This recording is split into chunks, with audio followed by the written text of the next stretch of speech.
1500 বছর আগে আমার নবী বলেছেন কিয়ামতের কঠিন দিনটা এত ভয়ঙ্কর দিন হবে, মানুষ সেই ভয়ঙ্কর দৃশ্য দেখে কাঁদতে কাঁদতে কাঁদতে কাঁদতে খোদার কসম চোখের পানি ফুরিয়ে যাবে।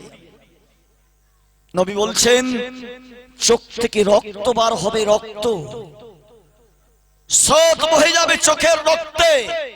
আমার নবী সাল্লাল্লাহু আলাইহি সাল্লাতু ওয়াস সালাম বলছেন আমিনুদ্দিন তুমি জানো সেই দিনকার দুঃখে, সেই দিনকার শোকে, সেই দিনকার ভয়ে মানুষ কাঁদতে কাঁদতে তার চোখ থেকে এত রক্ত বার হবে, সেই রক্তে যদি কেউ নৌকা চালিয়ে দিতে চায় তা তার নৌকা রক্ত থেকে ভেসে যাবে, কোন জায়গায় আটকাবে না, চোখের ঝরা রক্তের পরিমাণ এত বেশি হবে।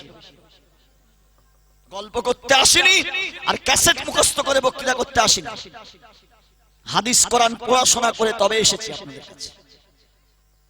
আমার নবী সাল্লাল্লাহু আলাইহি ওয়াসাল্লাম বললেন এক জাররা পরিমাণ নেকির জন্য বাপের কাছে যাবে, ভাইয়ের কাছে যাবে, মায়ের কাছে যাবে, স্ত্রীর কাছে যাবে, মেয়ের কাছে যাবে, ছেলের কাছে যাবে, পরিচয় কেউ দেবে না।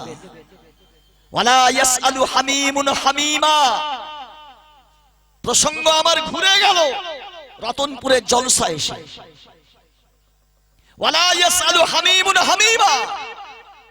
কিয়ামতের কঠিন দিনে যারা অন্তরঙ্গ দোস্ত তোমার জন্য জীবন দিতে প্রস্তুত, কিয়ামতের কঠিন দিনে তোমার ভালো মন্দ খবর জিজ্ঞাসা করবে না। আসসালামু আলাইকুম। ওয়ালাইকুম আসসালাম, অনেকদিন পরে আপনার সঙ্গে সাক্ষাৎ, বন্ধু কেমন আছেন? ওয়ালা ইয়াসআল, কেউ কাউকে জিজ্ঞাসা করবে না। কঠিন দিন। ইউবাসসারুনাহু, আল্লাহ বলছেন একে অপরের সামনাসামনি দেখা হবে। বাপ জিজ্ঞাসা করবে না ছেলেকে, ছেলে জিজ্ঞাসা করবে না বাপকে। গর্ভধারিণী জনম দুঃখিনী মা নিজের ছেলেকে চিনতে পারবে না, পালিয়ে চলে যাবে। ইয়াউমা ইয়াফিরুল মারউ মিন আখিহি, পালিয়ে চলে যাবে। এসব বক্তৃতা আমরা শুনে শুনে আমাদের ব্রেনটা ভরে গেছে। বক্তৃতা কত শুনলেন, বক্তৃতা কত করলাম, অঙ্ক এটা নয়, হিসাব এটা নয়। আমার নবী বলেছেন হাসিবু ক্বাবলা আন তুহাসাবু।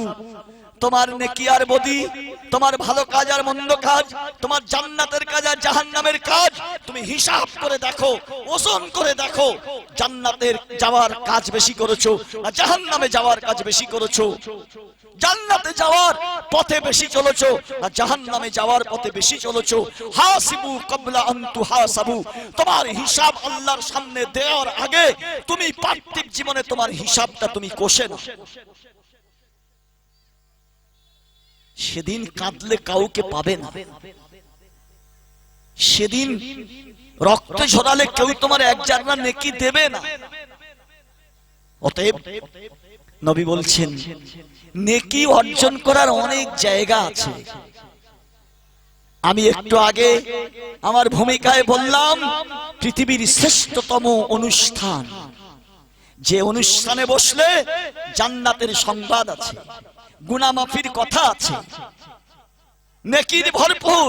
আমার নবী সাল্লাল্লাহু আলাইহি ওয়াসাল্লাম বলেছেন একজন মানুষ তার যুবক হওয়ার পর থেকে নিয়ে কন্টিনিউ 70 বছর নফল ইবাদত করে যাচ্ছে, নফল রোজা, নফল নামাজ, নফল সাদকা, রাত আর দিন 24 ঘন্টা 60 বছর।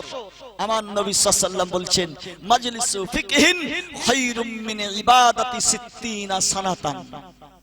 যেখানে কোরআন এবং হাদিসের কথা হয়, যেখানে মানব জাতির চারিত্রিক জীবনের কথা হয়, ইসলামিক জীবন আদর্শের কথা হয়, সেখানে যদি কেউ উপস্থিত হয় আল্লাহ পাক তার আমলনামায় 60 বছর নফল ইবাদত করার থেকেও উত্তম সওয়াব আল্লাহ কামিয়ে দেন, লিখে দেন। আল্লাহর নবী বলেছেন হুজুরু মাজলিস ইলমিন আফজালু মিন আলফি রাকাতিন। একজন বুজুর্গ তিনি মসজিদে দাঁড়িয়ে 1000 রাকাত নফল নামাজ পড়ছে, আর আপনি কোরআন এবং হাদিসের কথা শোনার জন্য এখানে এসেছেন।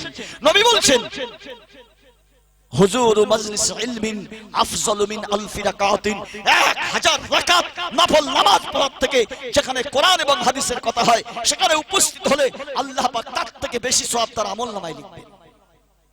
রতনপুরের লোকেদের আমি পড়াতে আসিনি, না, খোদার কসম আপনিও যে পথের যাত্রী আমিও সেই পথের যাত্রী।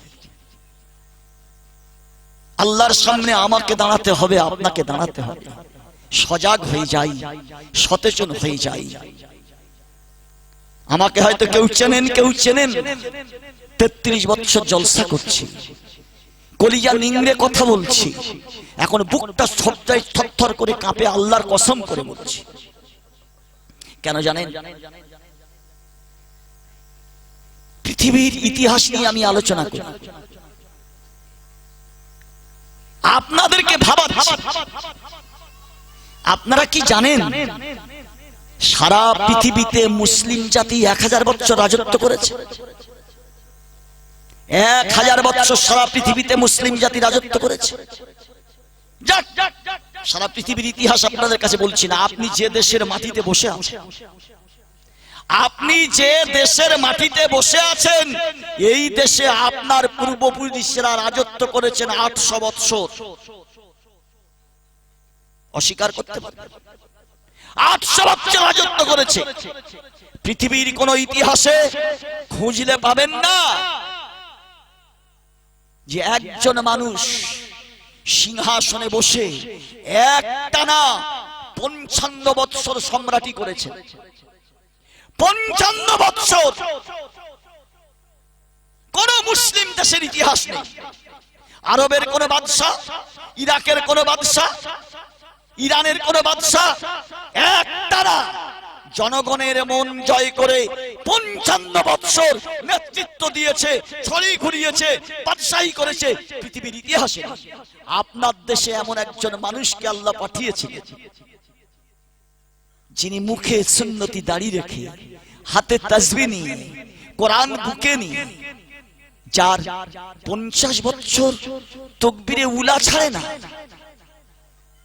তাহাজ্জুদের নামাজ যার কাজা হয় না, 24 ঘন্টায় যার ঘুম মাত্র 3 ঘন্টা। কল্পনা করতে পারেন? মুখে দাড়ি, হাতে তাসবিহ, সাথে কোরআন, মাথায় টুপি, সুন্নতি জামা। 15 কোটি হিন্দু ভাই, 15 কোটি অমুসলমান, 3 কোটি মুসলমানদের উপরে নেতৃত্ব দিয়েছে 55 বছর। এই দেশ, এই দেশ, আজকে সেই দেশে আপনি ফুটবলের মতো লাথি খাচ্ছেন কেন? কোথায় আপনার ফল? 800 বছর দেশ দেশ চালিয়েছেন, সংখ্যাগরিষ্ঠ মুসলিম। বর্তমান ভারতবর্ষের মুসলমানের সংখ্যা 100-র মধ্যে 30 জন। ভারতবর্ষের প্রথম যিনি মুসলিম সম্রাট ভারতবর্ষের সিংহাসনে বসে রাজত্ব শুরু করেছেন, তখন মুসলমানের সংখ্যা হলো 100-র মধ্যে মাত্র 5 জন, 95 জন অমুসলিম। 95% অমুসলিম, 5% মুসলমানদের একজনকে নেতা করে দিলেন। দেশ তোমরা চালাও, তোমাদের অধীনে আমরা থাকবো, তোমরা হবে বাদশা, আমরা থাকবো প্রজা। এটা হলো ভারতবর্ষের ইতিহাস। কোনটা হারিয়েছেন? পেয়েছেন তো অনেক কিছু, হারিয়েছেন কোনটা হিসাব করেন? কোথায় অসুবিধা হলো? হ্যাঁ, বক্তা পাবেন খুব, কারোর দিতে হবে 20,000, কারোর দিতে হবে 15,000, কারোর দিতে হবে 10,000। সবকিছু তো শুনলেন, ভাবলেন কই? পেলেন কি? নিলেন কি? আগে কতটুকু গেলেন? আগে গেলেন না পিছিয়ে আসলেন? ভাববে কে? আমার মনটা চুরে চুরে খাচ্ছে, আল্লাহর কসম করে বলে যাচ্ছি। আপনাদেরকে বলছি, ইতিহাস আপনারা পড়ুন।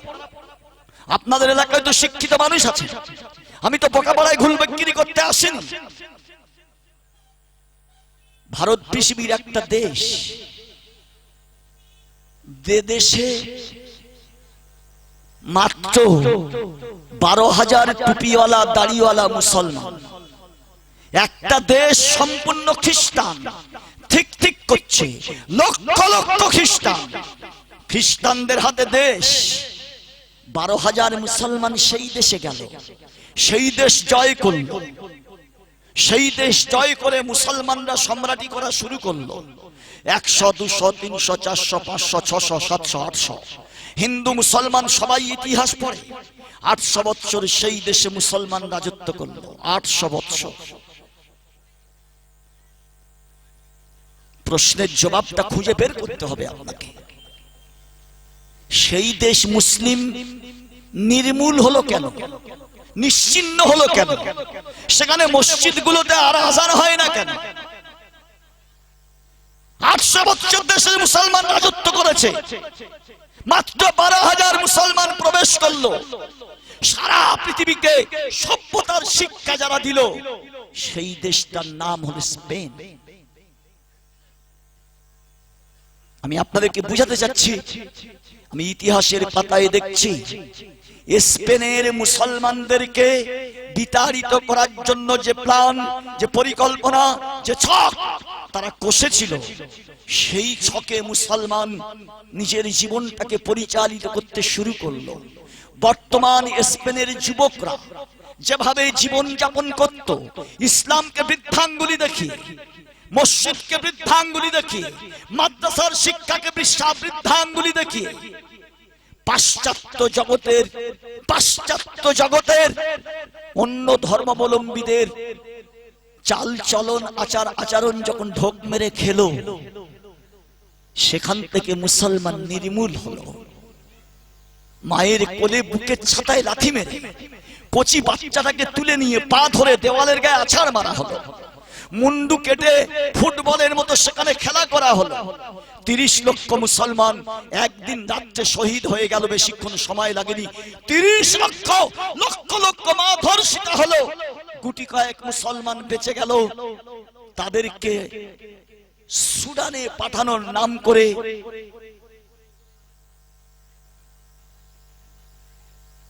তাদেরকে জাহাজে তোলা হলো। সাগরের মাঝখানে গিয়ে তাদের জাহাজটা ছেদা করে দেওয়া হলো। ওই স্পেনের গুটি কয়েক বেঁচে যাওয়া মুসলমান চিরদিনের জন্য সাগরের পানিতে নিমজ্জিত হয়ে গেল, ডুবে গেল। কি পাপ করেছিল তারা? আল্লাহ নেই? আল্লাহ ফেরাউনকে শেষ করেনি? আল্লাহ হামানকে শেষ করেনি? আল্লাহ কারুনকে শেষ করেনি? আল্লাহ সাদ্দাতকে শেষ করেনি? জগহ দিল লাগানে কা ये दुनिया नहीं है, इबरत की जा है, तमाशा नहीं है। এটা শিক্ষণীয় জায়গা। কোন পথ অবলম্বন করে জাতি উন্নতির চরম শিখরে পৌঁছেছিল, কোন পথ অবলম্বন করে জাতি অধপতনের অতল তলে তলিয়ে গেল, দুটো ইতিহাস 1400 বছরের মুসলমানদের সামনে। গিলে বুঝছ মুসলমান? হায় হায় হায়, আল্লাহর পায়ে ধরে কাঁদলাম। আল্লাহ, তোমার প্রশংসা করে শেষ করতে পারবো না। আল্লাহ, আলহামদুলিল্লাহ, সমস্ত প্রশংসা আল্লাহর, যে আল্লাহ সারা পৃথিবীর সমস্ত সৃষ্টির প্রতিপালক। আল্লাহর প্রশংসা হচ্ছে। আর রহমানির রহিম, এ আল্লাহ তুমি চরম দাতা এবং দয়ালু। তোমার মেহেরবানি, তোমার দয়া, তোমার করুণার কোনো সীমা নেই। আপনি তো এত বড় মহান বাদশা, মালিক ইয়াউমিদ্দিন, শেষ দিনের বিচারক রূপে আপনিই থাকবেন। হিন্দু, মুসলমান, খ্রিস্টান, জৈন, বৌদ্ধ, আস্তিক, নাস্তিক, ধনী, গরিব, শিক্ষিত, অশিক্ষিত, রাজা, প্রজা, মন্ত্রী, মিনিস্টার, কোটিপতি, লাখপতি, দার্শনিক, বৈজ্ঞানিক, চিন্তাবিদ, গবেষক, সবাই হাসরের ময়দানে জমা হবে। মালিক ইয়াউমিদ্দিন, সে হাসরের ময়দানে আল্লাহ তুমি মহান বিচারপতি হয়ে সেদিন বসবে, মানুষের কার্যকলাপের হিসাব দেবে। অতএব আল্লাহ, আল্লাহ, ইয়াকা না'বুদু ওয়া ইয়াকা নাস্তাইন, আমি আমিনউদ্দিন কান ধরে উঠবস খেয়ে আল্লাহ তোমার কাছে বলছি, ইয়াকা না'বুদু, একমাত্রই তোমার উপাসনা করব, তোমার নির্দেশ মতো চলবো।